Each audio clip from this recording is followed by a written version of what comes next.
All right, guys, we're going to be going over one of my favorite indicators, the order books. And why it's one of my favorite indicators is because it is raw data. It doesn't lie to you. So I'm going to show you how you can use it as a tool to help you with knowing when to enter a trade, when to exit a trade, and how you can use it as a tool to help guard your stop loss and give you a hint of what the market makers might be trying to do as well. So we're going to dive into that, and I will show you how you can incorporate it into pretty much any existing strategy, because if you think about strategies, most of them are based off of probability, right? For example, if you're preparing for a long position, it could be based on the rules of, let's say, at a value area low or a break of a trend line after, let's say, bullish divergence in the RSI. Let's say those are like 3 of the rules that you'd like to follow before you think about entering a long position. The great thing about the order books is it will tell you if there's any additional confluence of what other traders are doing in that area as well. So it gives you a huge edge and kind of like a crystal ball of knowing like areas that are supported or guarded. So let's dive into it. We're going to show you my screen, and we're going to go over how you can use this tool to help you with your trading. All right, guys, we're going to go through a exchange's native order books first, and then we're going to go into a tool that I like to use to kind of amplify your ability to kind of track what the order books are doing on multiple exchanges. So first, I want to go through what an order book actually is. An order book is essentially just a ledger or a log that's showing you what other people are doing with their limit orders. And for those of you who don't know what a limit order is, it's basically when you go into an exchange, you have the ability to enter in at the current existing price, or you can choose to use a limit order, which allows you to enter in at a future price. So if you want to, let's say, for example, I want to prepare to buy Bitcoin at like 56,700. We're not there yet, but I want to buy when it gets there. So you can set up a limit order with a certain amount of dedicated funds to buy at that price, because you're anticipating for it to bounce or reverse off that area. And when you enter that limit order into your exchange, your order will actually then appear in the order books. And because of that, you are essentially kind of contributing to what the market makers are doing, and they give you lower fees as a result. They actually like charge you less with your trading to fill the order books. And like back in the day, you just got paid for it. It was great. But now, yeah, it's not like that anymore. But anyways, when you see the order books here, you can see that there's walls that are kind of being formed, and it's really flashy. It's really tough to kind of track on a native exchange, even if you adjust the decimal rate right here. And what the decimal rate basically is doing is it's allowing you to consolidate the data in different ways. So if you're choosing 0.1 as your decimal, you're able to track all the limit orders based on like 10-cent intervals. And then here you can go to 1, and you're able to see all the limit orders consolidate in $1 intervals. And then lastly, on this exchange at least, you can consolidate it up to like $10. And unfortunately, that's not very helpful, because it's price action's moving pretty quickly, and it's tough for you to be able to track this kind of stuff. Like even if I were to move this over here and extend it, the data isn't really helpful to me. And when you're looking through here in the trade history, these are basically all the limit orders have been filled already. So what I want to show you is CoinGlass. So if we go over here, I'll include the link down below. So if you see the CoinGlass link, it's safe. Don't worry about that. It's 100% free to use, so you don't have to worry about any cost associated to using this tool. But it will help you with any existing strategy. So I highly recommend you guys looking into this, because it's going to give you a kind of like a crystal ball into the future of when we're going to hit certain areas of support and certain areas of resistance. So let's go over this center part first. The center part is the depth chart. It's the visual representation of what's going on in the order books. And how this is incredibly helpful, you can see that the depth chart kind of like expresses itself based on volume. So the bigger the cliff that you see here, the more volume there is on that side. So there's more people trying to get into a buy position than there are people trying to sell right now. And some people will mistake this as a bullish thing, that there's more buyers preparing. But that actually isn't the fact, actually, because this means that there's buyers that haven't really entered yet. So we haven't got the reversal yet. And then you'll notice that the sell side will start getting bigger as the buyers start to load up and then they start to prepare to sell at certain areas. And how you know key areas where price is likely going to be more impacted than others is when you see these little cliffs. You notice how I have my mouse moving around. I have a kind of like a feed following it, but you also down below, there's these kind of like orbs that are attached to the depth chart. And those orbs are showing you where you are in terms of the price for Bitcoin. So at, for example, here, the price is 56,920. And if I move it a little bit to the left, we go up a cliff. That's at 56,910. So here is a key area where there's quite a bit of buyers preparing to buy Bitcoin. And one thing that people mistake commonly with order books, and I just want to get this out so you guys don't make the same mistake a lot of people do, is that they'll look at the total, the figure there, and they can see that right here, there's a total amount of 1,550 Bitcoin ready to be bought. But it doesn't mean at that exact area. It means that's how much Bitcoin needs to be bought before we even get there. What makes this these walls, these little cliffs that you see important is the difference between each $10 interval. So like right here is 1,500 Bitcoin ready to be bought. And it needs to be bought before we get there. But when we go up the cliff, it immediately jumps to 1,739. So this tells us that there's about 200 Bitcoin roughly that needs to be bought before we even move down that $10 interval in price. And that isn't, believe it or not, that's not very much. Like 200 Bitcoin is kind of nice. All that will really give you is a little tiny wick.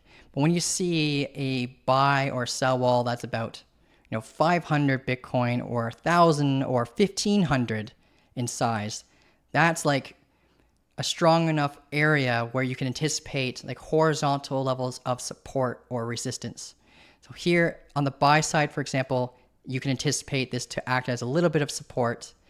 But if you notice that there is confluence in that area, like if you go to your chart, let's go, for example, let's go and type this into our chart on TradingView. So we have at 56,910, we have about 200 Bitcoin ready to be bought. So I'm going to go over to TradingView. Okay, we had a buy wall here before, so I had that marked. So 56,910. You can put a trend line down, like a horizontal line I recommend. And you can type in the coordinates of the area. So 56,910 is our next buy wall ready to be bought. And the amount we had was about 200, right? So now we know that we need to fill the orders of 200 Bitcoin before we can break through this area. And the last time I had it marked was about 300 Bitcoin at this area. So we had a wick bounce as a result to that buy wall. We cannot break through. Price can't pass it until all those orders are filled. And now we have 200 Bitcoin where price cannot pass it until the 200 Bitcoin have been bought. So we can anticipate a small little bounce here as well. And if we get a big enough wall, what could end up happening is we could come down. Let's say it's $1,000 Bitcoin wall. We get a bounce from it, right? And we cannot break past it. And then all of a sudden, the buyers start getting in control. We get double bottom, we get equal lows because of the buy wall. And it kind of helps us anticipate that the pace of sellers are slowing down and the buyers are starting to take control.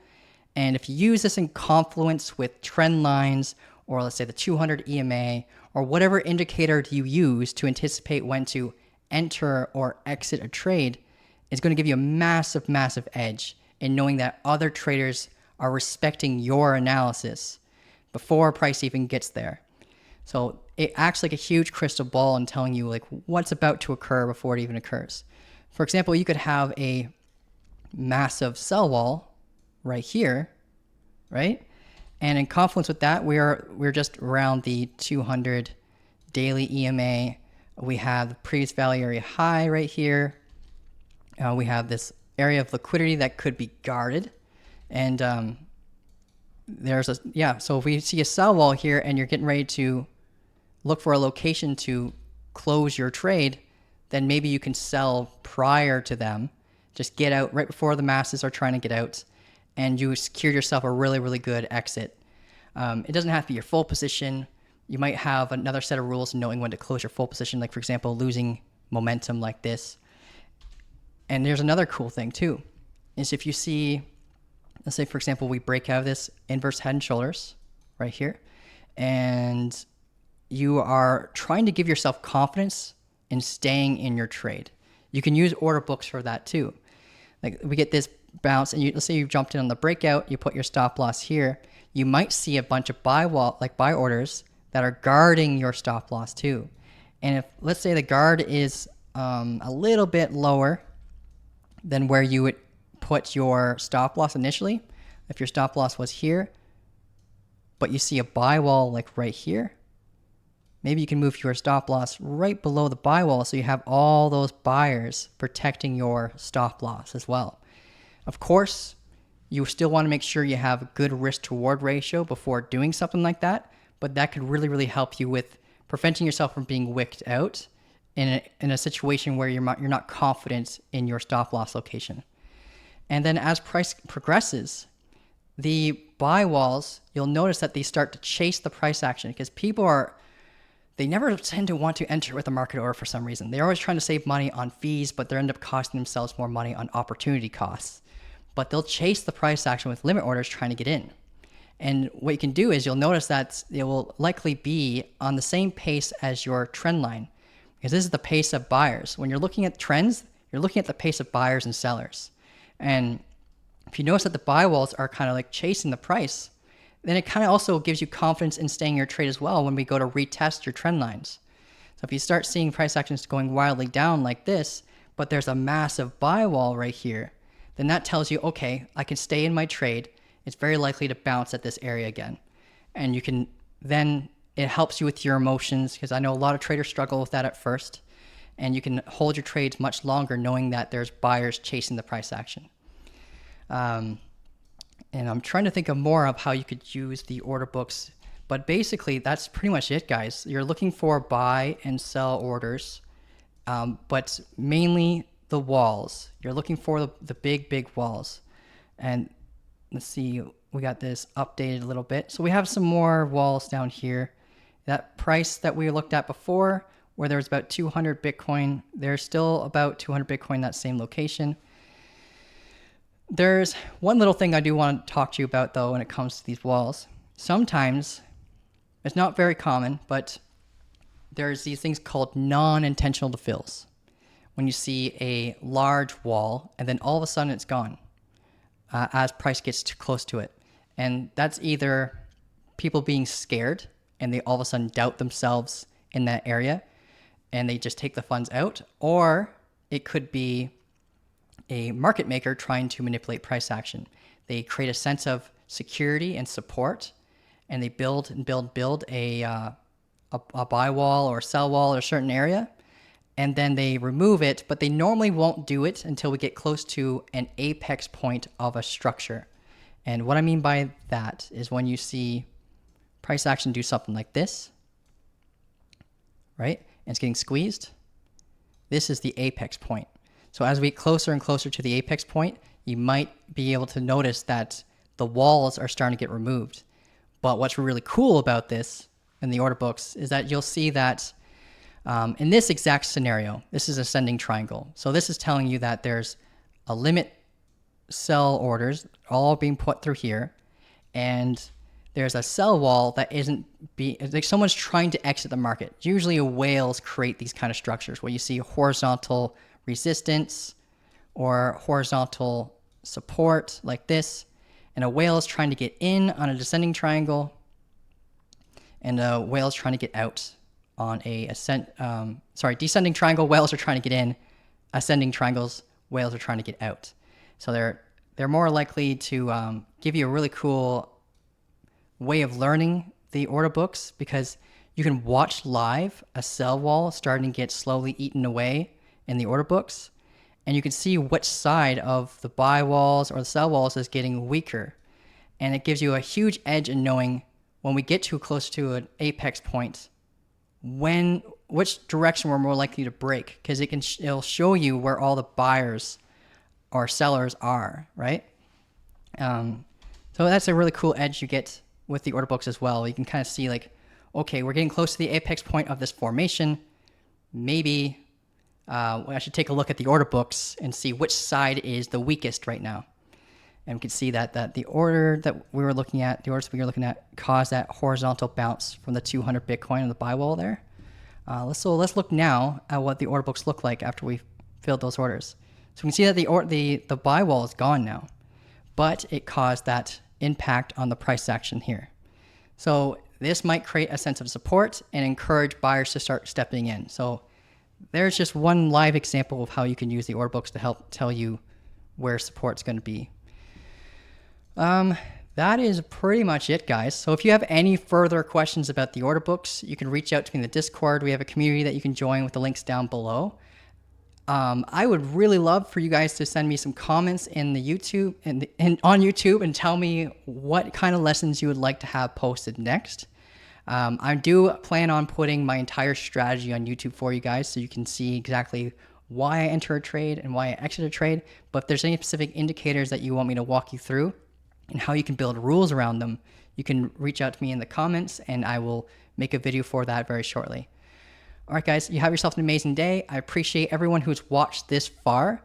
And I really appreciate all the subscribers as well. And you guys have yourself an amazing day. Thank you.